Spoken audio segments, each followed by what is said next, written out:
Футболистите на Локомотив Мездра продължават победния си ход в първенството на В група. Вчера на градския стадион мездренци победиха с 1-0 в регионалното дерби Ботев Козлодуй.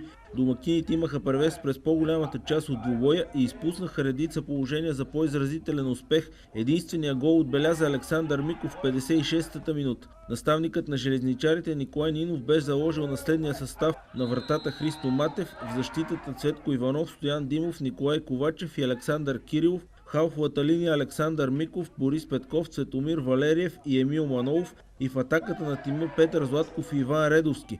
След почивката влязоха още Цветан Цветанов, Борислав Боянов и Явор Янков. През първото полувреме и двата отбора създадоха положения, за които могат да съжаляват, че не реализираха. Още в първата минута Петър Златков се озова в голова позиция, но не намери опразнената врата. В 19-та минута пък бе отменен гол на Редовски поради вдигнатия от страничния съдия флаг за засада. 2 минути по-късно Владимир Каптиев от Ботев подаде удобна топка към брат си Росен Каптиев, но той не се възползва от шанса. След това отново бившият играч на Локо София бе изведен само отляво, напредна и стреля, но ударът му бе спасен от вратаря Христо Матев. В края на полувремето домакините пропуснаха златен шанс. Борис Петков излезна сам срещу вратаря Йончев, преодоля го, но от малък ъгъл оцели страничната града. Топката попадна в Миков, но и той не оцели опразнената врата.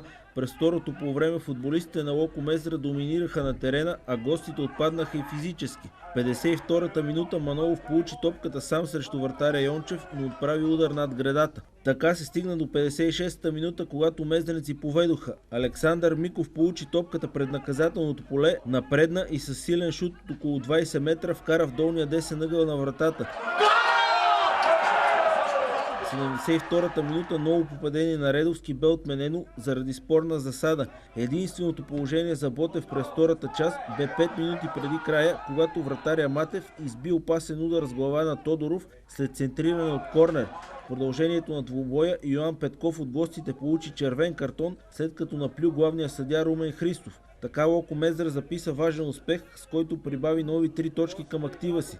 Другият лидер Спартак Плевен също победи с 3-0 като гост Янтра Габрово. Двата отбора са начело с по 18 точки, следвани от Ботев Козлодуй с 13. В следващия кръг железничарите гостуват на аутсайдера Левски от едноименния град.